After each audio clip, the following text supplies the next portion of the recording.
Assalamualaikum warahmatullahi wabarakatuh. Apa kabar sahabat-sahabat kajian muslimah semua pada hari ini? Semoga kita semua tetap sehat dan tetap semangat ya. Sebelum kita memulai kajian, mari kita panjatkan segala puji bagi Allah atas segala nikmat dan rahmat yang telah kita nikmati hingga hari ini, terutama di bulan Ramadan ini. Tak lupa juga kita kirimkan salawat dan salam kepada junjungan kita Nabi Muhammad SAW. Semoga kita semua termasuk hambanya yang taat dan berhak mendapatkan syafaatnya di hari akhir kelak. Amin ya rabbal alamin. Alhamdulillah di hari Jumat yang penuh berkah ini sekali lagi kita akan berkumpul untuk mengikuti kajian muslimah atau financial series di bulan Ramadan. Kali ini bersama Ustazah Meti dengan judul kajian Mengulik Fikih Menabung. Sebelum kajian dimulai, perkenankan saya untuk mengingatkan kembali bahwa kajian akan dimulai pada pukul 12.15 hingga 13.15. Kali ini kajian akan full materi, dan untuk tanya jawab bagi rekan-rekan semua silakan menuliskan pertanyaan di pada link terlampir ya, https://b.link/kamus_tanya.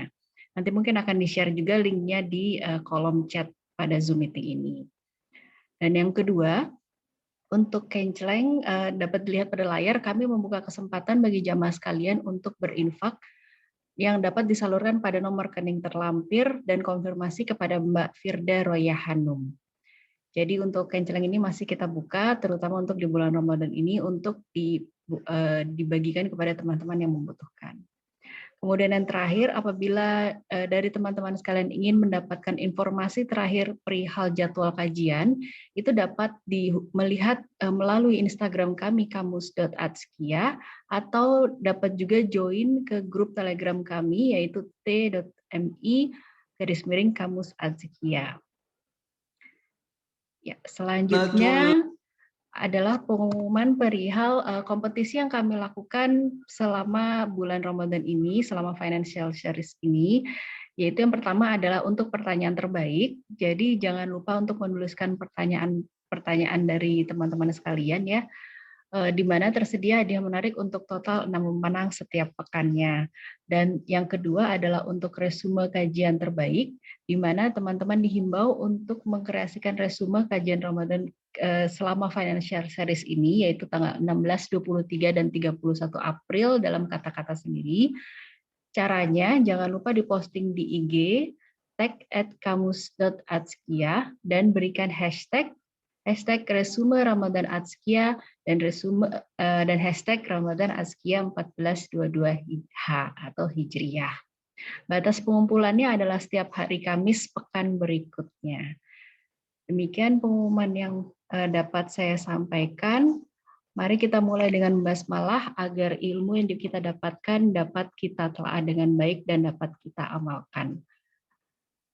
Ustazah Meti, pada waktu dan tempat saya persilahkan. Mohon maaf, saya stop share dulu. Mbak Laras. Oke. Ya. Bismillahirrahmanirrahim. Assalamualaikum warahmatullahi wabarakatuh.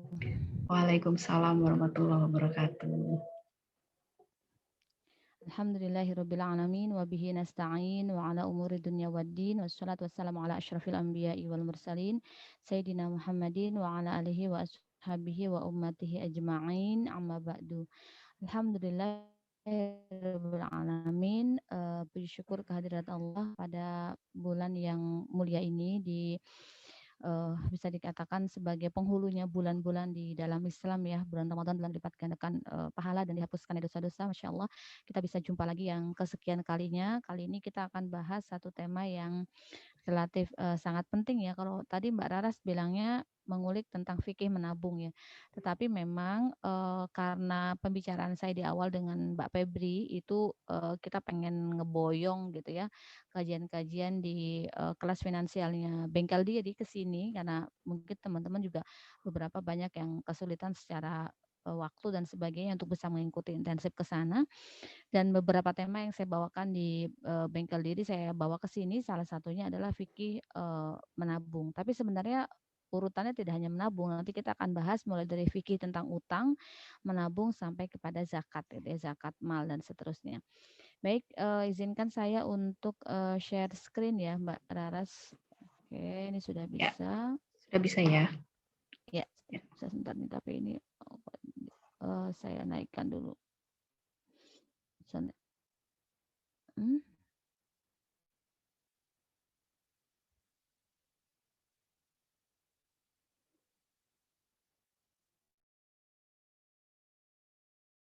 Dingnya.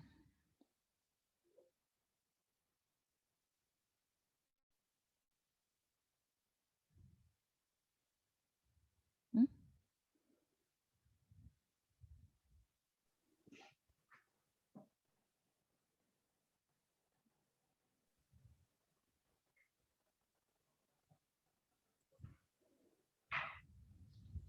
Halo? Halo, iya bisa Ustazah?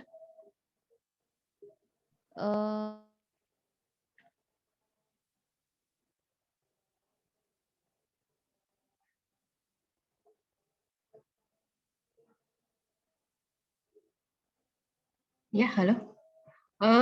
Masih di mute Ustazah sebentar.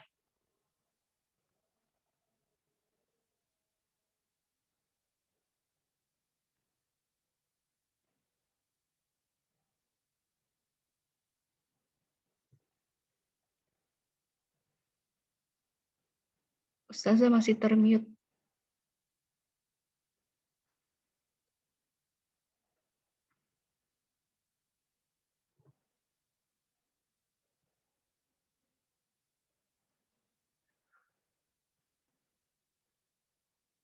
Masih di mute Ustazah.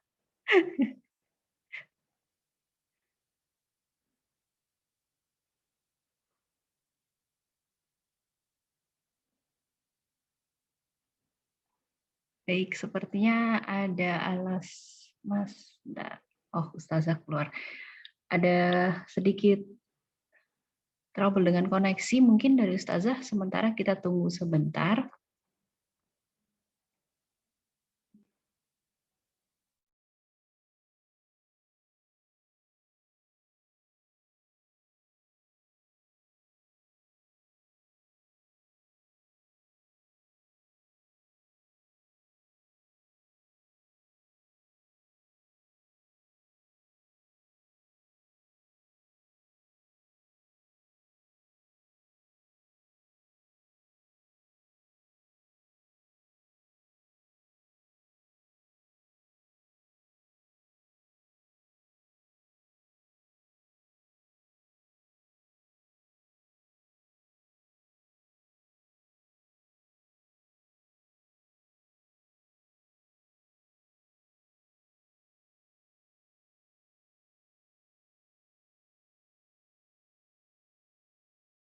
Menunggu saya masuk lagi ke Zoom menjadi pahala di sisi Allah Subhanahu wa taala.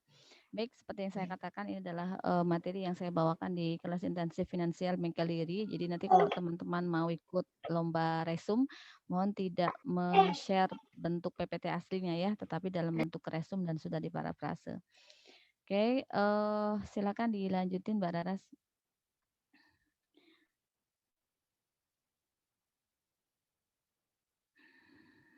Oke, jadi kita bahas dulu antara utang ya. Di dalam Islam definisi utang dengan pinjaman itu dua hal yang berbeda. Jadi utang itu lebih besar cakupannya dibandingkan pinjaman. Utang atau dalam bahasa Arabnya adalah dain, adalah harta yang telah ditetapkan dalam tanggungan, maksudnya dalam janji orang lain untuk mengganti gitu ya. Karena adanya akad atau adanya pengerusakan istihlak atau karena ada peminjaman istiqrad. Nah, istiqrad inilah yang nanti kita kenal dengan qard gitu ya.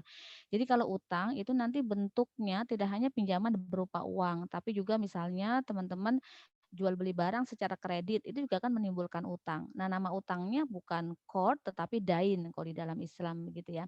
Atau misalnya di sini dikatakan contoh dain selain utang dagang, utang mahar. Jadi seorang suami yang membayar mahar istrinya secara tidak tunai, nah itu juga disebut dengan dain. Atau utang nafkah, seorang suami misalnya yang tidak mampu mencukupi nafkah istri dan anak-anaknya secara ma'ruf, secara layak. Dia mungkin hanya dapat mencukupi setengahnya atau bahkan seperempatnya. Sisanya dibantu itu oleh istrinya. Maka itu juga dianggap utang nafkah. Nah, itu masuk dalam kategori dain. Itu utang dalam makna dain. Sementara dalam makna istiqrot atau qard, maka dia adalah harta yang kita berikan kepada orang lain dengan ketentuan dia mengembalikan dengan harta yang semisal.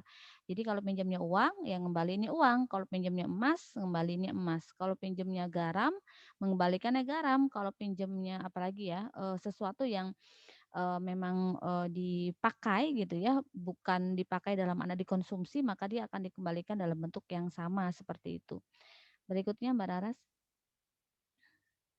Nah, dari sini dapat kita pahami ada beberapa perbedaan yang perlu di-highlight. Pertama, kalau qard itu memungkinkan terjadinya pemindahan kepemilikan ya. Jadi kalau teman-teman pinjam uang ke saya 1 juta, ketika saya berikan kepada teman-teman maka uang itu menjadi milik teman-teman gitu ya.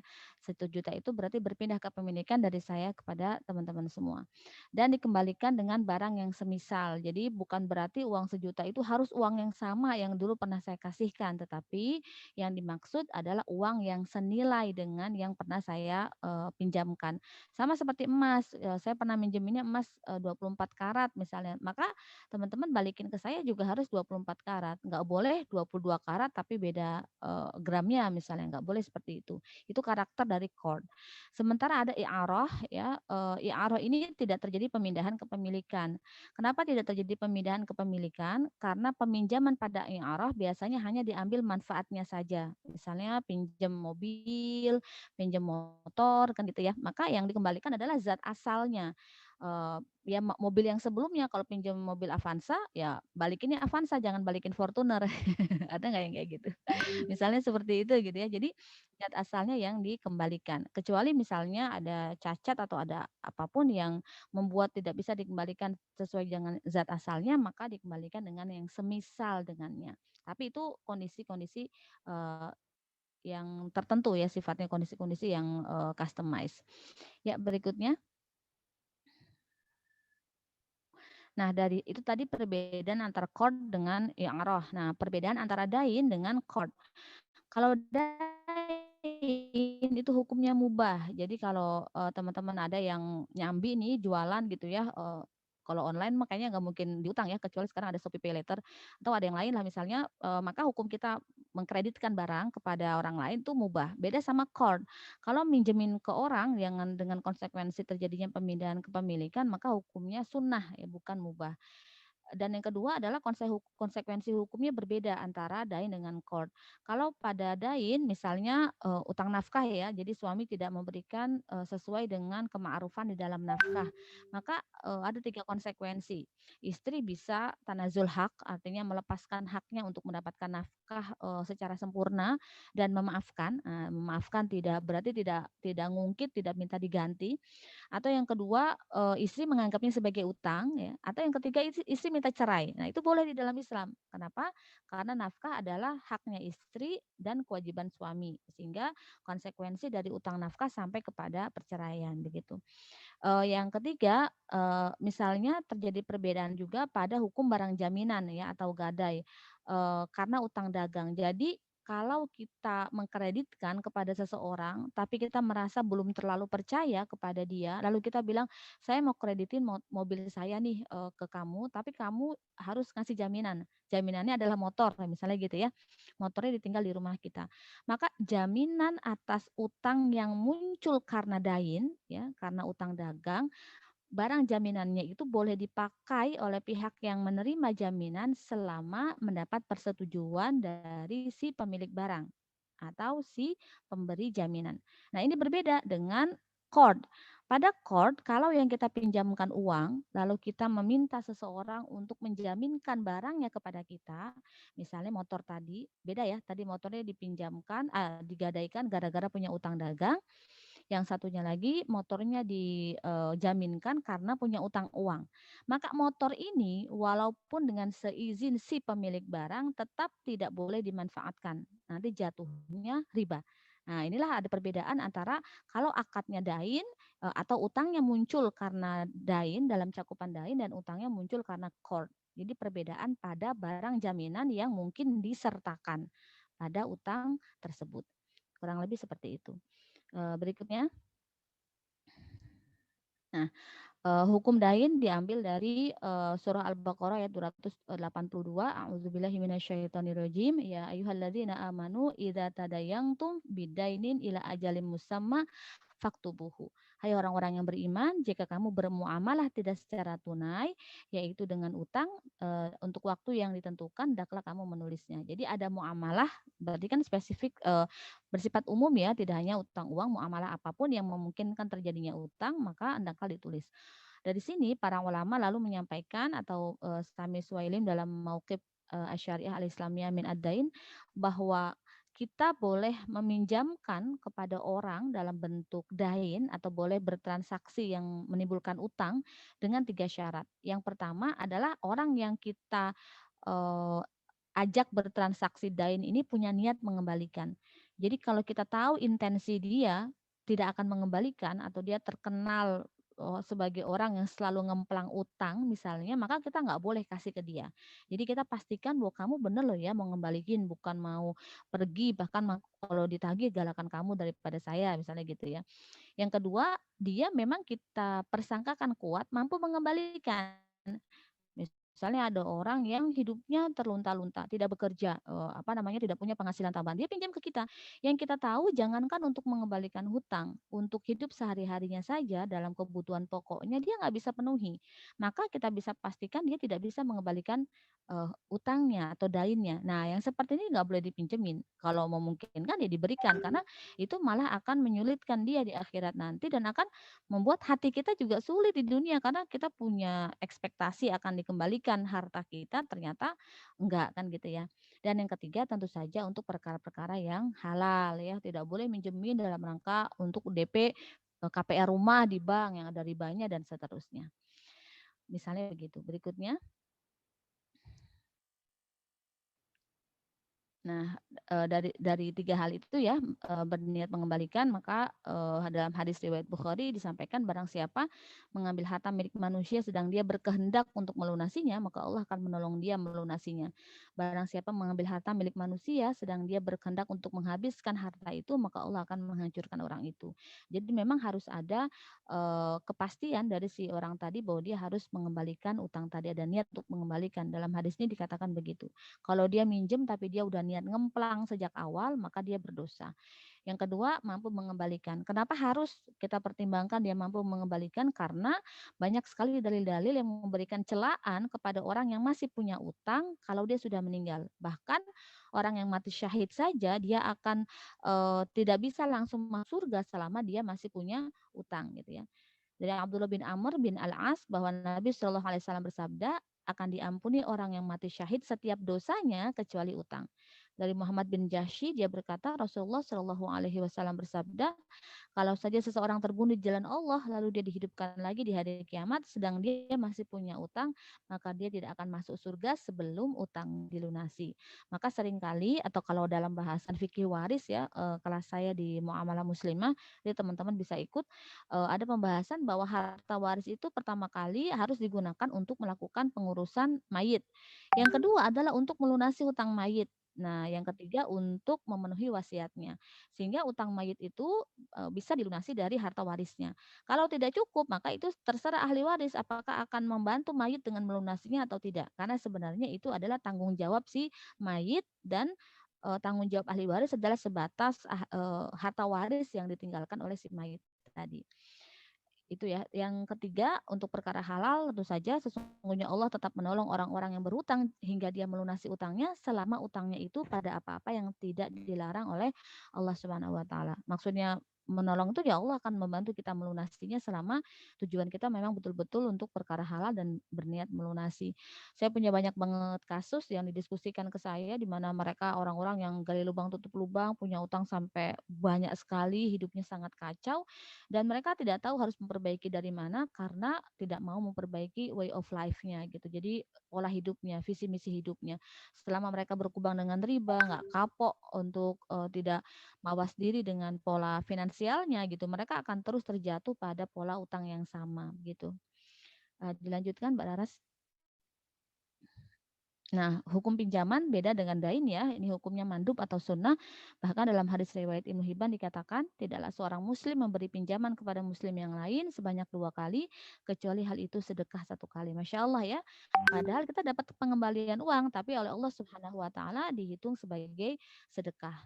Bagi peminjam atau al-muqtarid, sebagian ulama mengatakan boleh, bahkan sebagian lagi mengatakan sunnah. Jadi hukum meminjam ini juga ada yang menganggap sunnah gitu. Tapi bukan berarti gara-gara wah sunnah nih kita minjem terus kayak gitu ya. Karena dia akan terus terbawa sampai kita meninggal nanti begitu. Pertanggungjawabannya ya. Ya, selanjutnya.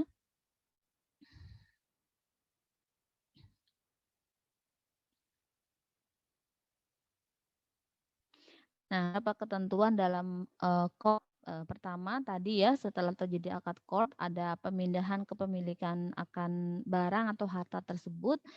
Harta yang dikembalikan oleh si peminjam harus harta yang semisal jenisnya dan sekadar. Jadi kayak teman-teman nih kalau ikut arisan uang gitu ya, jangan dapat barang karena arisan uang itu sebenarnya adalah proses pinjam meminjam secara massal, secara kolosal.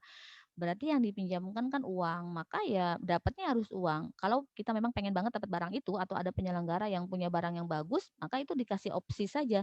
Kalau dia sudah dapat arisannya silahkan, apakah akan dibelikan barang ataukah akan diambil dalam bentuk uang. Tapi tidak boleh dipastikan ini kita arisan panci ya, ini kita arisan spray ya, itu nggak boleh. Karena berarti dia tidak mengembalikan sesuai dengan bentuk yang dipinjam gitu ya.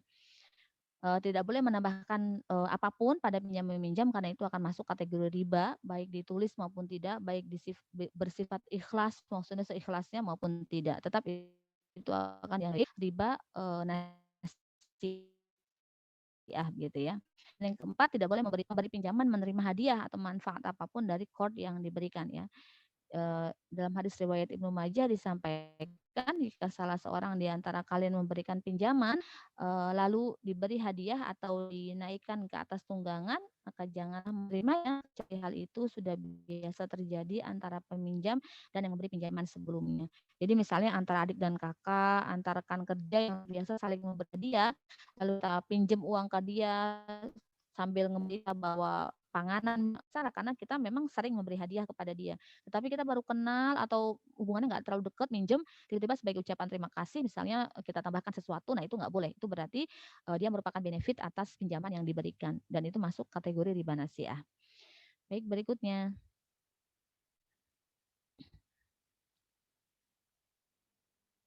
Nah, ini saya tidak tahu apakah riba ini perlu kita bahas atau tidak ya. Pernah nggak sih saya ngisi tentang riba di Medco ini ya? Kalau di sini saya masukkan kenapa? Karena utang itu sangat terkait erat dengan riba. Skip ke tabungan, tapi kalau perlu dibahas saya akan bahas. Itu sih nggak dalam sih Ustazah. Tapi kalau memang ini ada Oke, nanti berarti akan kita bahas aja nggak apa-apa ya. boleh. Ya. Iya, ada koneksinya banget sih. Iya. Makanya saya masukin riba. Oke, kita lanjutin berarti ya. Oke, siap. Nanti kalau kecepatan saya diprotes ya. Oh iya, Ustazah. Karena ini pesertanya baik-baik banget, silent, mendengarkan dengan tertib, nggak ada yang protes. Serius Ustazah. Anggap semua baik-baik saja. Iya. Baik, riba secara bahasa adalah tambahan atau ziyadah. Dilanjutin Mbak Raras, Ya. nampilin slide-nya biar sekalian satu ini. Nah, sedangkan menurut istilah atau menurut syar'i, riba adalah kullu ziyadatin li ahadil muta'aqidaini fi aqdil mu'awidah min ghairi muqabilin au huwa ziyadah fi muqabilil ajli. Jadi riba adalah setiap tambahan bagi salah satu pihak yang berakad dalam akad pertukaran atau akad mubadalah. Maksudnya akad pertukaran itu saya punya harta, Anda punya sesuatu gitu ya. Tanpa ada pengganti atau riba adalah tambahan sebagai pengganti dari waktu gitu. Jadi kalau nanti ini maksudnya akad pertukaran ini pada konteks riba fadl. Jadi nukar uang dengan uang gitu kan, nggak boleh ada tambahan selama nominalnya jenis uangnya sama, misalnya sama-sama rupiah. Atau misalnya tanpa ada pengganti, contohnya adalah pada utang uang tadi gitu. Kita minjem tapi pas ngembaliin kita berikan kompensasi tertentu. Nah ini nggak boleh. Bahkan dalam arisan juga nggak boleh ada administrasi ya. Ini buat bandarnya gitu ya. Buat yang ngampu arisannya kan udah capek tuh dia nerima setoran gitu kan, terus ngirim-ngirim transfer kepada penerima itu nggak boleh juga gitu. Kenapa? Karena akad yang sedang terjadi di dalamnya adalah akad court gitu ya, akad pinjaman. Ya, next.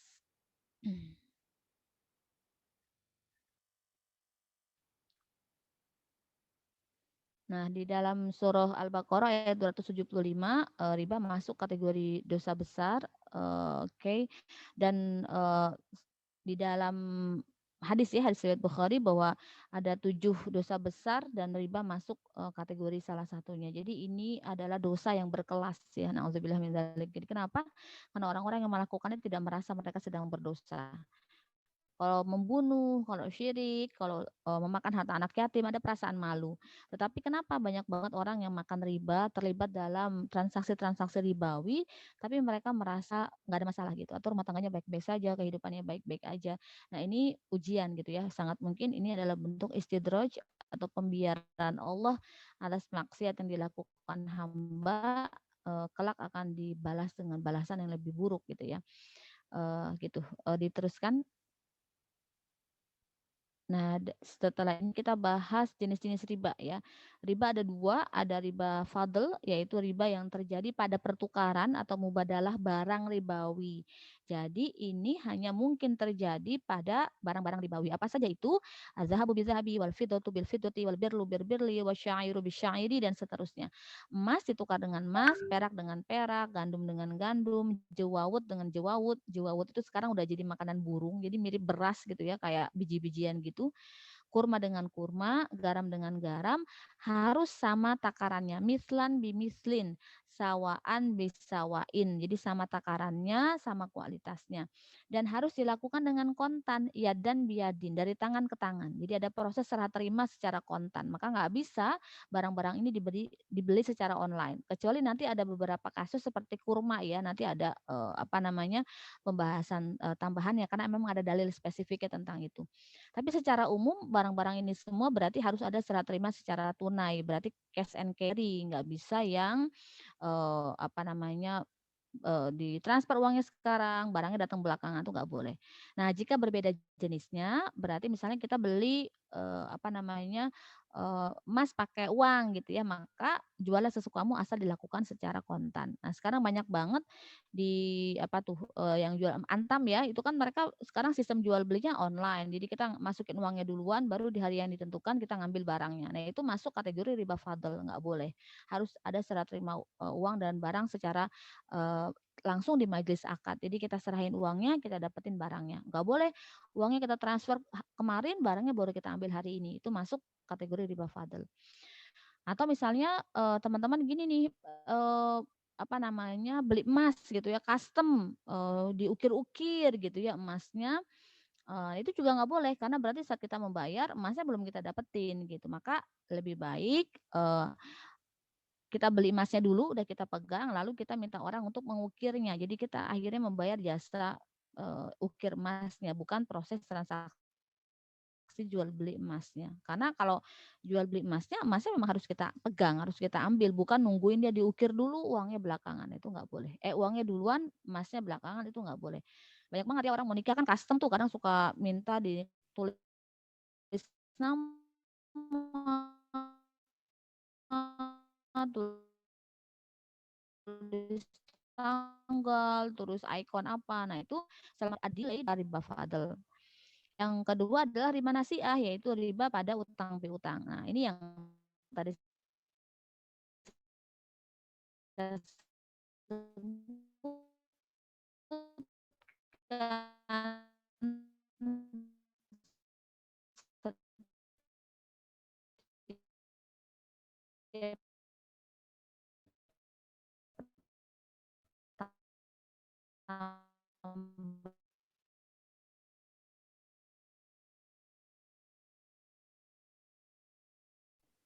Ustazah? Ya? Oh, maaf tadi putus-putus. Oh gitu ya. Iya. Ke slide berikutnya. Oke. Sudah terlihatkah? Belum. Belum. Kita masuk ke slide fikih menabung ya Ustaz. Oke. Oke, sekarang kita masuk ke fikih menabung ya. Jadi ada beberapa pembahasan yang perlu kita perhatikan pada fikih menabung yang kadang beberapa kita kurang punya awareness gitu ya, karena ngerasa menabung baik-baik aja gitu, nggak ada masalah, itu kan attitude yang bagus gitu, kita nggak konsumtif gitu ya, kita persiapin masa depan. Nah sekarang nanti kita akan hubungkan dengan kanzul mal, dengan menumpuk kekayaan, apakah menabung masuk kategori itu? Nah, dalam hadis riwayat Bukhari dan Muslim disampaikan Allah memberi rahmat kepada seseorang yang berusaha dengan baik membelanjakan dengan sederhana dan dapat menyisihkan kelebihan untuk menjaga saat dia miskin dan membutuhkannya. Berarti memang Islam meminta kita tidak menghabiskan semua yang kita dapatkan sebagai rezeki dari Allah hari ini. Kenapa? Karena sangat mungkin di masa yang akan datang kita berada dalam keadaan yang lebih membutuhkan atau berada dalam keadaan yang lebih nggak mampu begitu ya, maka ini menjadi dalil kebolehan menabung. Dalil yang lain, Rasulullah SAW menyimpan makanan untuk kebutuhan keluarga selama menjalankannya. Bahkan dalam riwayat lain dalam 1 tahun Rasul menyimpan dalam setahun ternyata habis sebelum itu. Simpanlah sebagian harta kamu untuk mendapatkan masa depan kamu karena itu jauh lebih baik bagimu. Itu juga dalam hadis riwayat Bukhari. Ini adalah encourage untuk nabung ya. Sesungguhnya meninggalkan ahli warismu dalam keadaan yang lebih baik, meninggalkan mereka dalam keadaan yang lebih, ini keadaan apa ya? Oh ini kayaknya keputus ya. Dalam keadaan yang kaya maksud saya, yang baik gitu, itu lebih baik daripada meninggalkan mereka dalam keadaan miskin. Nah ini kan berarti harus ada prepare kan, bahwa agar jangan sampai ahli waris kita justru wariskan utang gitu, bukan kita wariskan harta yang bisa jadi modal hidup buat mereka. Ya, Assalamualaikum berikutnya. Ustazah. Iya Ustazah, ada beberapa yang minta tolong diperlambat sedikit temponya. Halo? Oh, sepertinya koneksi lagi.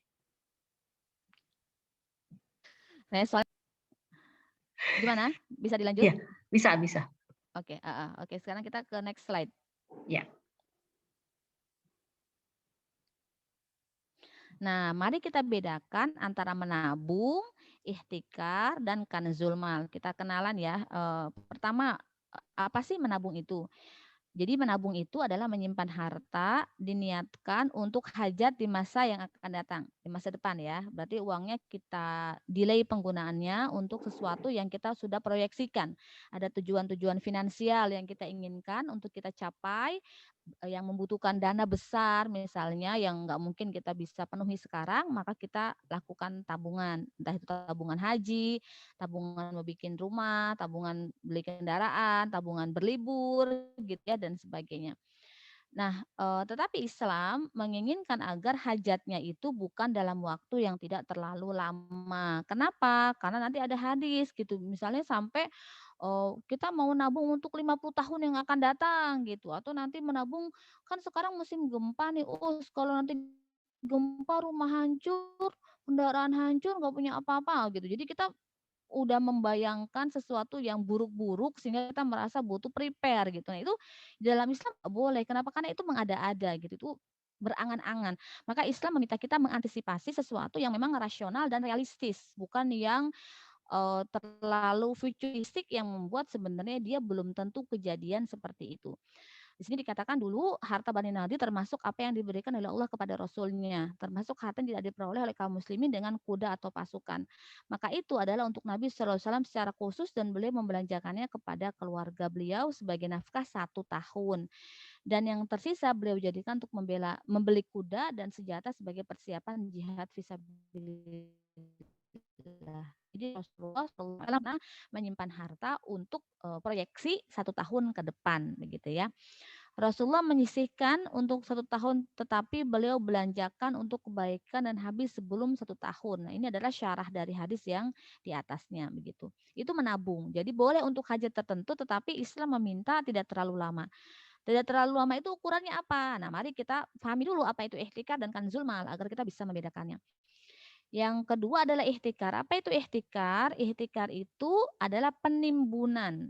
Penimbunan apa? Penimbunan terhadap apapun yang menciptakan dua hal, yaitu masyarakat menjadi kesulitan mengakses barang yang kita timbun karena berarti kita menjual barang itu cuma kita nggak mau jual.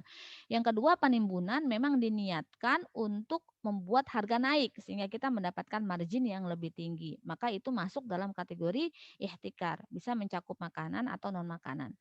Dalam hadis riwayat Ibnu Majah disampaikan siapa saja yang melakukan penimbunan barang dengan tujuan merusak harga pasar sehingga harga naik tajam maka ia telah berbuat salah. Misalnya nih tahu mau ada pengumuman jam 12 malam BBM mau naik. Lalu sejak jam 7 pagi jam 7 pagi, jam 7 malam SPBU tuh pada tutup. Bukan karena BBM-nya habis, tapi karena mereka nggak mau jual pakai harga lama, nunggu harga baru diumumkan. Akhirnya mengularlah antrian, banyak yang nggak dapat bensin, banyak yang mogok. Nah itu ihtikar. Kenapa? Karena dia zalim gitu. Orang menjadi kesulitan, ada masyakoh dalam mengakses barang dan jasa itu. Dan yang kedua, memang diniatkan untuk mendapatkan harga yang lebih tinggi. Nah itu nggak boleh. Itu ihtikar. Yang kedua, yang kita perlu perhatikan batasan-batasannya irisannya dengan menabung adalah apa adanya dengan menabung. Kalau kanzul mal itu mengumpulkan harta tanpa keperluan. Jadi kita nggak punya mau ngapain ya, pokoknya ada uang kita tabung, ada uang kita tabung gitu ya. Kita nyebutnya nabung, tapi di dalam Islam itu namanya kanzul mal. Kenapa? Karena kita tidak tahu harta itu mau kita proyeksikan untuk apa? Nah, di dalam surat At-Taib Nasani benar-benar mengharapkan emas dan perak dan tidak menafkahkannya di jalan Allah, maka beritahukanlah kepada mereka bahwa mereka akan mendapatkan siksa yang pedih. Pernah suatu saat di masa Rasulullah ada seorang ahlus sufah, orang yang biasa tidur di pinggiran masjid karena mereka orang miskin, biasa mendapatkan makanan dari pemberian kaum muslimin, meninggal. Ternyata di balik bantalnya itu ketemu 1 dirham. Kata Rasulullah, ini adalah 1 dirham di neraka. Gitu ya, maksudnya Rasul katakan kenapa dia sampai menyimpan uang 1 dirham padahal dia tidak memiliki kebutuhan akan harta karena semua hidupnya telah dijamin oleh kaum muslimin, maka simpanannya itu adalah tepat duduknya di neraka sampai seperti itu. Nah itu kanzul mal. Sehingga apa batasannya perbedaan antara menabung dengan kanzul mal? Pastikan ketika kita menyimpan harta kita punya maksud, punya tujuan. Harta itu mau kita pakai untuk apa? Sehingga Islam tidak menganggap itu sebagai harta yang idle, tidak menganggap sebagai harta yang mengendap, tapi menganggap harta itu akan dipakai untuk tujuan tadi. Nah, gitu ya. Karena nggak boleh kalau kanzul mal kan berarti harta akan bertahan di kalangan orang kaya saja. Dan yang kedua, bukan tujuan-tujuan yang dibuat-buat, yang tidak rasional, yang begitu panjang masanya gitu. Misalnya ya pokoknya jaga-jaga aja usaha buat anak cucu, buat cicit. Nah, itu nggak boleh. Berarti itu bisa masuk kategori kanzul mal. Tapi tujuan-tujuan yang rasional, yang achievable, yang memang bisa dicapai, tujuan-tujuan yang realistis, nah itu bisa dikatakan menabung, bukan masuk dalam kategori kanzul mal. Berikutnya, Mbak Laras.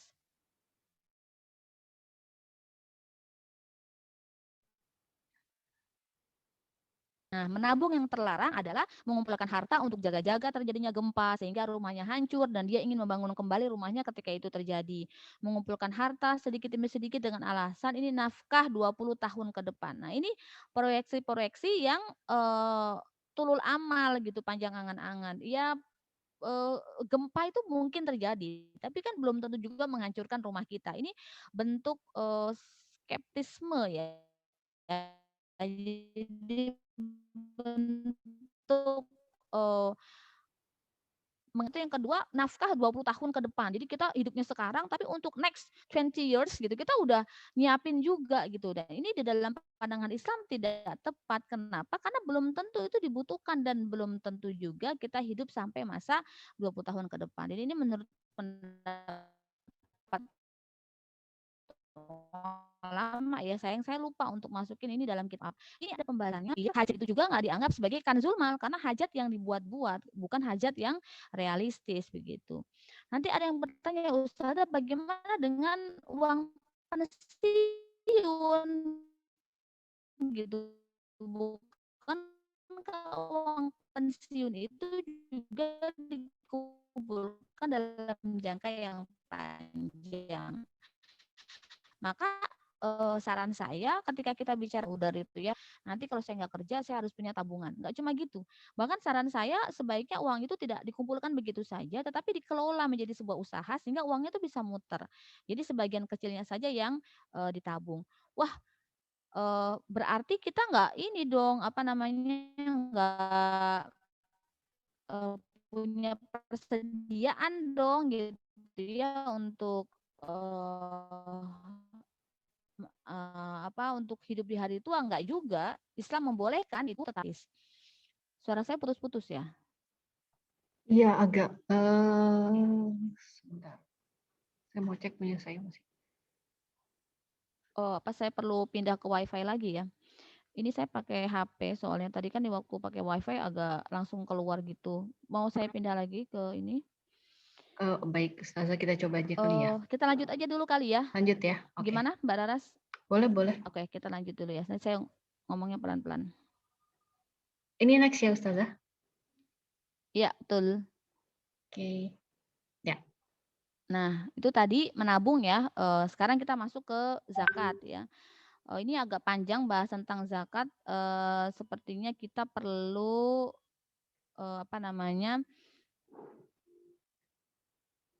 perlu untuk skip dulu bagian-bagian ini. Nanti langsung masuk kategori zakatnya aja ya.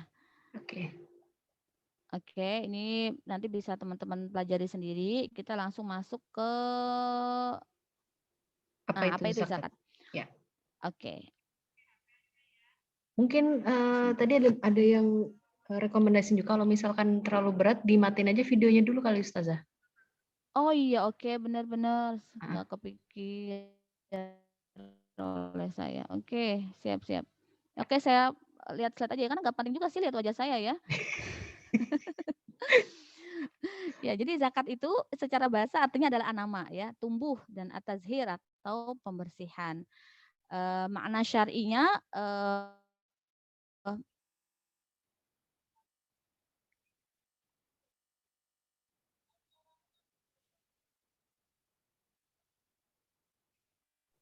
Halo Ustazah. Maaf menghilang suaranya. Ya. Ya.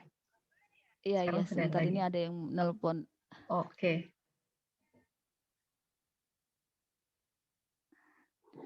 Ya, baik. Makna syar'inya dari zakat adalah anama, yaitu zakat ini mengeluarkan zakat sebagai sebab datangnya berkah dan memperbanyak pahala. Jadi jangan berpikir kalau kita ngeluarin zakat itu kita ngurangin uang, tapi justru secara syar'i makna zakat ini tumbuh gitu. Jadi harta kita tuh malah tumbuh dengan zakat. Kita nggak akan mungkin bisa berzakat kalau hartanya belum mencapai nisab kan ya, belum mencapai batas minimal dari zakat gitu. Sehingga memang ketika kita mengeluarkan zakat itu menandakan harta kita itu bertambah gitu. Harta kita itu mencapai kepada nisab tertentu itu gitu ya. Itu yang makanya kenapa makna syar'i dari zakat juga sama, dia adalah an-nama. Dan yang kedua adalah at-tazhir, yaitu dalam rangka membersihkan diri ya. Maka di sini dikatakan makna zakat adalah haqqu muqaddarun yajibu fi amwalil muayyanah, hak yang telah ditetapkan yang wajib dikeluarkan pada harta-harta tertentu. Jadi ada nisab dan haulnya. Dilanjutin Mbak Laras.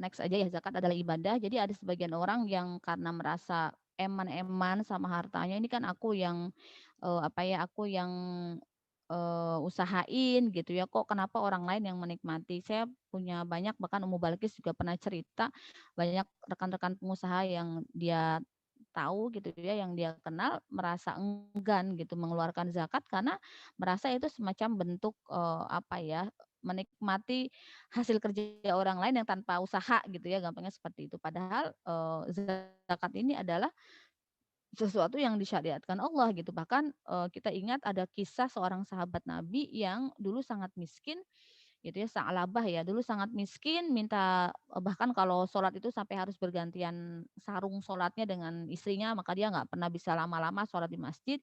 Dia minta didoakan oleh Rasulullah agar kaya gitu. Berkali-kali Rasulullah menolaknya sampai akhirnya Rasul mendoakan. Dikasih hewan ternak sampai berkembang biak, sampai banyak, sampai ketika mulai nggak sholat di masjid, mulai dari terlambat sampai nggak sholat di masjid, sampai ketika waktunya sudah mencapai nisab dan haulnya diminta membayar zakat, dia nggak mau gitu karena menganggap harta itu adalah hasil upaya dia gitu. Hingga akhirnya pada saat dia menua dan akan meninggal, dia merasakan sadar bahwa dia merasa salah dan dia membayar zakat, Rasul tidak menerimanya lagi karena dia sudah menyimpang dari ajaran agama gitu. Karena tadi gitu menganggap zakat sebagai bentuk penikmatan atas harta dia yang tidak dengan usaha gitu. Ya, berikutnya. Nah, jadi hukum zakat ini wajib ditunaikan ya. Next aja, Mbak. Kita masuk ke ini ya, nisab dan haulnya. Kapan kena zakat ya? Harta yang kena zakat adalah harta yang sudah mencapai nisabnya dan sudah berlalu 1 haul. Jadi 1 haul itu adalah 1 tahun Qamariyah atau Hijriyah. Bukan Masehi ngitungnya ya, tapi ngitungnya pakai tahun Hijriyah gitu. Next. Jadi jangan ngitung dari Januari ke Januari, ngitungnya dari Syawal ke Syawal, dari Zulqa'dah ke Zulqa'dah begitu ya. Nah, zakat adalah fardu ain dari atas setiap muslim dan dia merupakan kelebihan atas utangnya. Kalau seseorang punya utang dan ternyata misalnya nisabnya kan nisab zakat ya, kalau punya barangnya berupa emas, maka nisabnya adalah 20 dinar emas atau 85 gram emas ya, karatnya 22 karat ya, 22 karat. Maka kalau dia sudah punya itu, dia wajib zakat 2,5% kalau hartanya itu bertahan selama 1 tahun. Gitu. Kalau dia punya utang, misalnya dia punya terlanjur KPR 300 juta, KPR 300 juta murah banget ya, KPR 1 miliar misalnya rumahnya bertingkat gitu. Maka apakah dia wajib zakat? Dilihat jatuh temponya pada bulan di mana haulnya tercapai itu berapa. Maka itulah yang menjadi pengurang hartanya. Jadi bukan hartanya itu dikurangi 1 miliarnya tadi, bukan. Tapi utang yang jatuh tempo pada saat harta zakat ketemu haulnya. Nah, oh tagihannya tiap bulan 20 juta us. Oke, kita lihat hartanya berapa totalnya. Kalau setelah dikurangi 20 juta, ternyata nisab emasnya masih tercapai, maka orang itu tetap wajib zakat, gitu ya. Jadi kalau utangnya sebanyak itu, maka yang dilihat adalah jatuh tempo utang pada saat zakat akan dikeluarkan. Apakah masih hartanya itu ada pada limit nisabnya gitu. Berikutnya.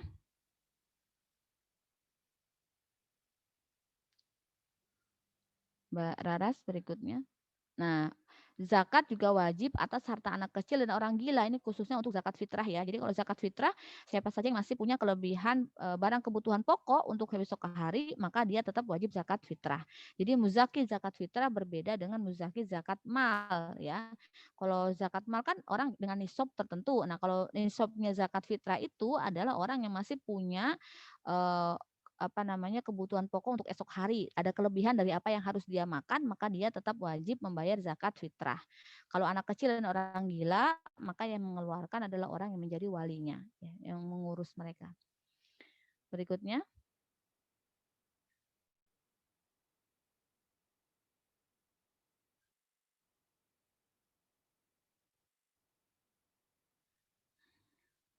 Masih ada nggak Mbak Raras slide-nya?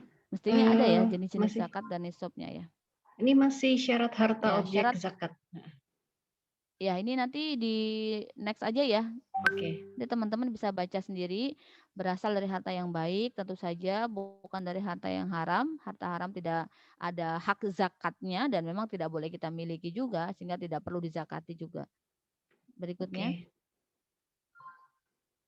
Ini masih syarat harta, Ustazah. Harta yang berkembang. Jadi makanya kenapa tadi kalau tabungan itu dia sifatnya idle, atau kanzul mal, dia malah hati-hati gitu, sangat mungkin dia tidak dikenakan zakat. Maka yang dikenakan zakat adalah harta yang berkembang, tumbuh. Eh, Rumah dizakatin nggak Ustazah? Enggak, rumah nggak dizakati. Yang dizakati adalah harta berupa uang atau berupa emas. Barang-barang yang dipakai seperti rumah, kendaraan itu tidak dizakati. Bahkan harta perhiasan pun itu tidak dizakati. Walaupun jumlahnya 1 kilo, tapi kalau itu memang emas perhiasan dan peruntukannya untuk perhiasan, memang kita membelinya untuk perhiasan walaupun dipakainya nggak seluruhnya dalam satu waktu, maka itu tidak wajib dizakati begitu ya. Jadi nah, kecuali kalau rumahnya kita beli buat kita jual lagi, maka itu kena zakat. Karena ada yang disebut dengan zakat perdagangan. Nah, zakat perdagangan itu apapun barang, kalau kita niatkan untuk kita perdagangkan, dan nisabnya bertahan 85 gram emas selama setahun komariah, dia wajib dizakati. Saya contohin gini, teman-teman punya rumah, mau dijual, harga rumahnya 500 juta. Tapi belum laku-laku sampai setahun ke depan, maka dia kena zakat perdagangan. Tetap harus dikeluarkan zakatnya walaupun rumahnya belum laku gitu ya. Jadi tetap kena zakat perdagangan walaupun rumahnya belum laku. Karena kenapa? Karena rumah tadi sudah diniatkan untuk dijual, maka dia terhitung barang dagangan. Nah, karena nanti jenis zakat ada yang disebut dengan zakat perdagangan. Berikutnya.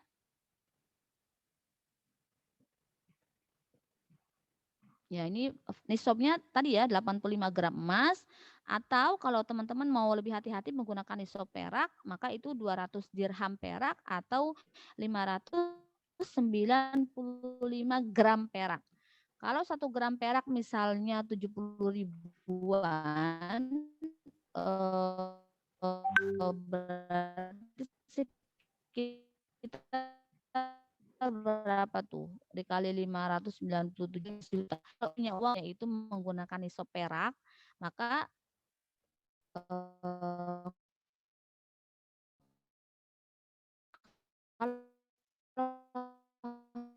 harta itu bertahan selama setahun dia dizakati. Gitu ya. Dan memang beberapa ulama memberikan rekomendasi dan tapi bertahan setahun komariah ya, bukan yang baru dipegang atau yang masih dipakai-pakai, nggak begitu, bener-bener harta yang nggak dipakai itu gitu. Next.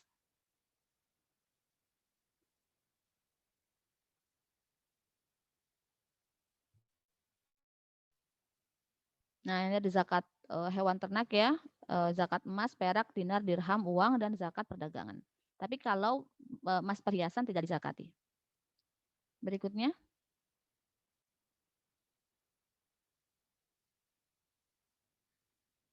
Pertanian pun ada zakat pertanian tapi tertentu ya. Ini zakat emas dan perak baik berupa uang atau bukan tetap wajib, nisabnya 5 uqyah atau 200 dirham atau 595 gram perak, dan zakatnya 2,5% atau 5 dirham atau 14,875 gram perak. Kalau yang dipegang dalam bentuk emas, maka nisabnya 20 dinar atau 85 gram emas, zakatnya setengah dinar atau 1/40 dari total harta. Gimana kalau uang, Us? Kalau uang bisa menggunakan nisab emas, bisa menggunakan nisab perak. Nah, ulama merekomendasikan gunakan nisab yang terendah, yaitu menggunakan nisab perak. Jadi kalau punya uang senilai 595 gram perak murni atau sekitar 15 jutaan, itu berarti sudah kena zakat mal gitu ya. Berikutnya. Nah, ini zakat perdagangan berarti semua harta yang diniatkan diperdagangkan kalau harta tersebut bertahan atau barang dagangannya itu senilai masih senilai 85 gram emas selama setahun, maka dia kena zakatnya gitu ya.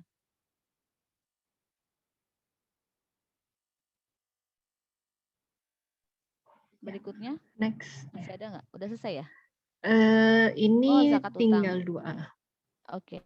Ya, nah, ini juga ya. Jadi gini, kita punya utang, maka utang itu sebagai pengurang zakat, itu intinya ya. Kita punya utang tadi sudah saya sampaikan, maka yang dijadikan pengurang zakat atau pengurang nisab zakat adalah utang yang jatuh tempo pada saat zakat mencapai haulnya, bukan total seluruh utang. Itu yang pertama. Yang kedua adalah zakat piutang. Kalau kita punya piutang kepada orang lain, tapi kita punya prediksi dia akan membayarnya, maka haulnya tetap dihitung. Haul dan nisabnya tetap dihitung. Jadi misalnya yang minjem orang kaya nih, dia bagus nih track recordnya gitu ya, BI checklistnya bagus. Jadi dia selalu bayar gitu. Nah maka piutang kita itu tetap harus dihitung sebagai harta kita yang bertahan setahun dan dikeluarkan zakatnya.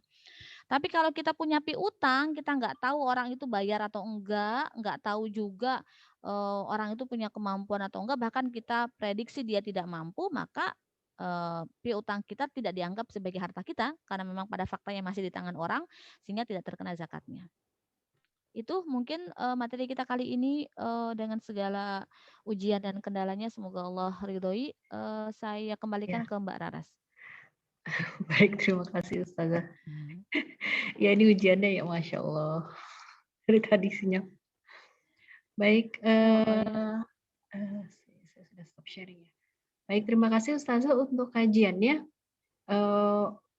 Mohon bantuannya juga Ustazah untuk doa penutup. Oh iya, baik.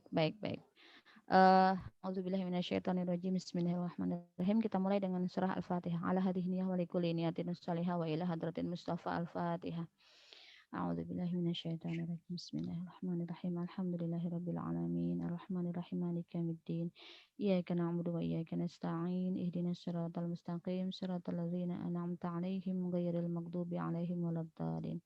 Allahumma shalli wa sallim wa barik ala sayyidina Muhammad wa ala alihi wa ashabihi wa ummatihi ajma'in, amma ba'du.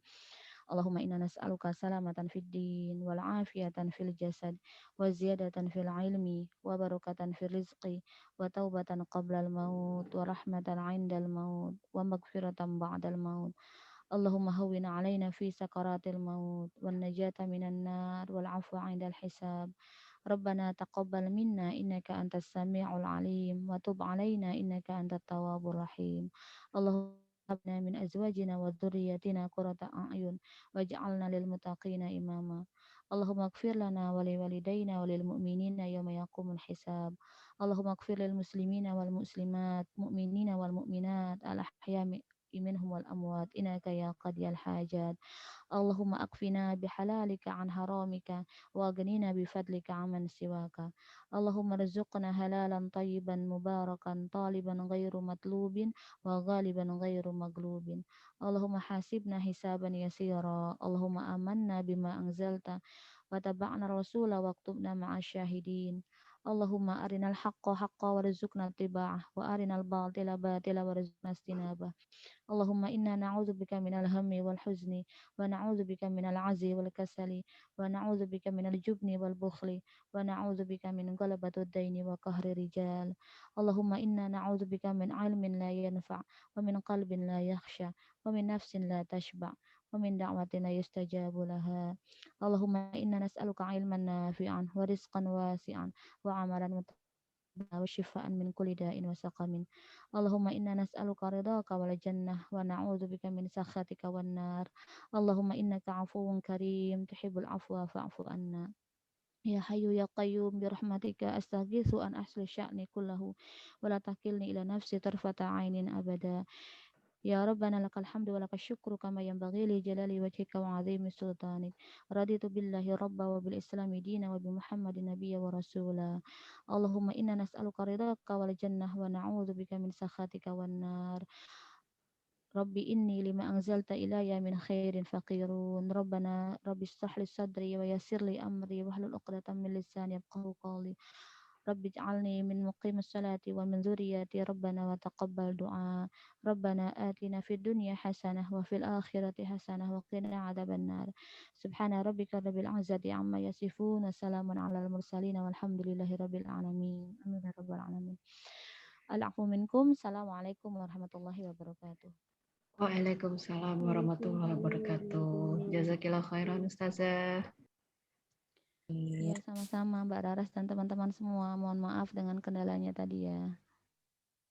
Sampai jumpa di kajian berikutnya Ustazah.